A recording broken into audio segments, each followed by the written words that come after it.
Welcome to Lakshmi's kitchen. ఈరోజు మనం చక్కగా సింపుల్గా ఉండి రుచిగా ఉండి బగారా రైస్ని చేసుకుందామండి. ముందుగా స్టవ్ వెలిగించి ఒక పాత్ర పెట్టుకోవాలి.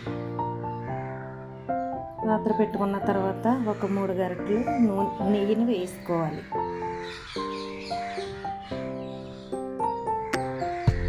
నెయ్యి వేసిన తర్వాత ఒక స్పూన్ సరిపడా ఆయిల్ వేసుకోవాలి.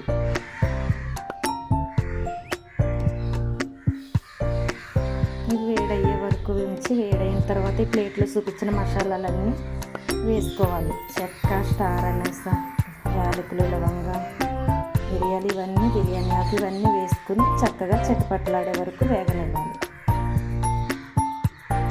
వేగిన తర్వాత ఒక మీడియం సైజు ఉల్లిపాయని సన్నగా చీలికలుగా చేసుకుని ఒక 4 పచ్చిమిరపకాయలు, ఉల్లిపాయ ముక్కలను వేసుకోవాలి. ఈ విధంగా వేసుకున్న తర్వాత ఒకసారి ఈ విధంగా కలుపుకోవాలి. మంచి కలర్ వచ్చేంత వరకు ఇవి వేగనివ్వాలి.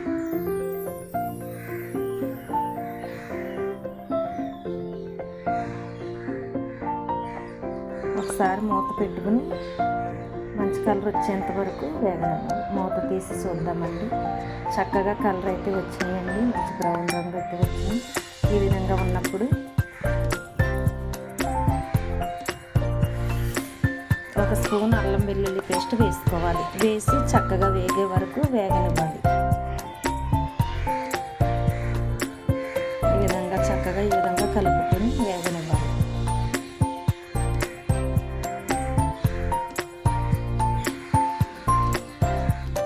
బగారా రైస్ అయితే చాలా కమ్మగా రుచిగా ఉంటుందండి.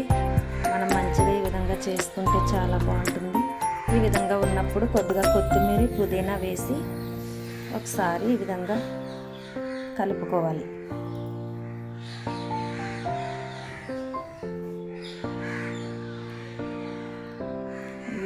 చక్కగా ఈ విధంగా కలుపుకోవాలి. కలుపుకొని మూత పెట్టి మగ్గనివ్వాలి. మూత తీసి చూద్దామండి. ఈ విధంగా ఉన్నప్పుడు బిర్యానీ మసాలా ఒక స్పూన్ వేసుకోవాలి. ఈ విధంగా వేసి అంతా కలిసేటట్లు ఈ విధంగా కలుపుకోవాలి.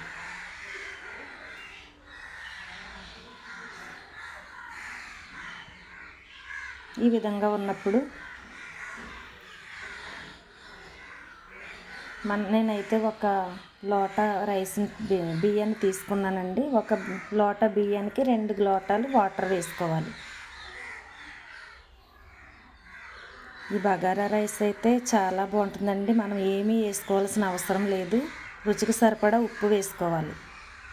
టమాటా, క్యారెట్ ఇవన్నీ వండాల్సిన అవసరం లేదు. చక్కగా ఈ విధంగా వేసుకుంటే చాలా రుచిగా ఉంటుంది. ఈ విధంగా ఉన్నప్పుడు మూత పెట్టి నీళ్ళు మరిగే వరకు మరగనివ్వండి.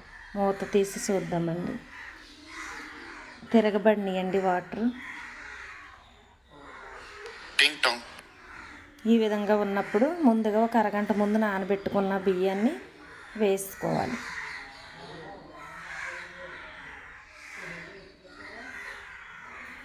ఈ విధంగా వేసి ఒకసారి ఈ విధంగా కలిపి మనం మూత పెట్టుకుని ఉడకనివ్వాలి. మూత తీసి చూద్దామండి. బాగా ఉడుకుతుందండి చక్కగా. ఒకసారి ఈ విధంగా ఉన్నప్పుడు ఇదంతా ఈ విధంగా కలపాలి. ఒకసారి ఈ విధంగా కదపాలి.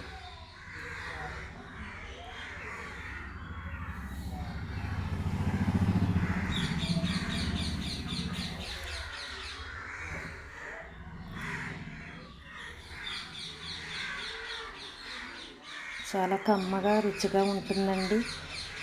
మనం ఎప్పుడైనా చేసుకోవచ్చు ఈజీగా. ఈ టైంలో ఒక స్పూన్ నెయ్యిని వేసుకోవాలి.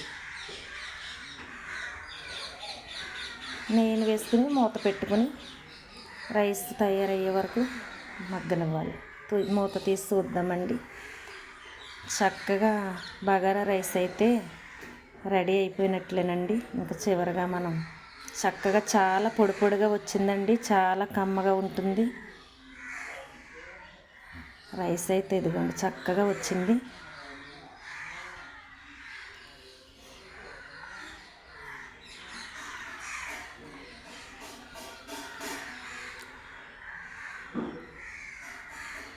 ఈ విధంగా మీరు కూడా చక్కగా చేయండి. ఈ విధంగా చాలా కమ్మగా ఉంటుంది.